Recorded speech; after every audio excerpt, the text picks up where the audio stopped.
pour les militaires. Nous lançons cette semaine avec un point sur les missions menées la semaine dernière par les armées françaises en Europe.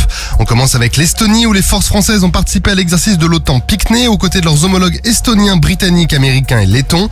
L'exercice s'est déroulé dans les 3 dimensions, sur terre, en mer et dans les airs. Sur terre, les forces françaises ont réalisé un entraînement conjoint en zone urbaine et suburbaine dans un combat force contre force. En mer, le chasseur de mines Croix du Sud et le patrouilleur de haute mer commandant Blaison ont effectué une mission de neutralisation de mines historiques en baie de Narva, aux côtés du patrouilleur estonien ENS Kindralkurvits. Les bâtiments maritimes ont ensuite mené des exercices de défense contre des menaces de différents niveaux, dont des drones pour renforcer les compétences dans ces domaines.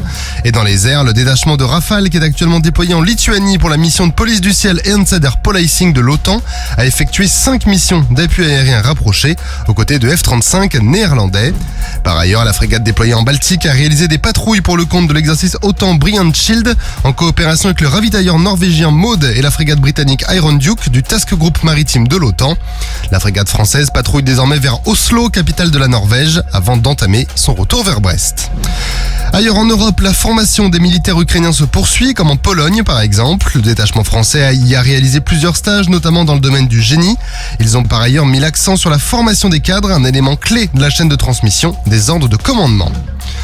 De son côté, le groupe aéronaval ou GAN, articulé autour du porte-avions Charles de Gaulle, poursuit sa mission en Méditerranée. La semaine dernière, le GAN a mené plusieurs activités de coopération opérationnelle avec ses alliés, notamment italiens, grecs, turcs et américains.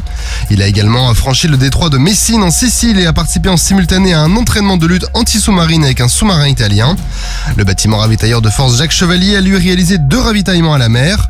Le premier avec une frégate multimission française et la frégate italienne, et le deuxième avec le Charles de Gaulle et la frégate grecque Kontouriotis. Ces manœuvres nautiques complexes ont mis l'accent sur la complémentarité entre les bâtiments qui composent le GAN et sur leur capacité à durer à la mer et à mener des opérations communes.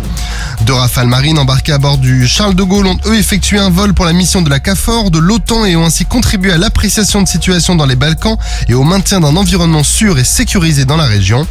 Les avions de chasse Rafale marine sont ensuite entraînés au tir sur l'îlot de l'archipel grec Karavia avant de conduire un exercice RR avec des Rafales grecs, puis un exercice de combat recovery avec des F-18 américains.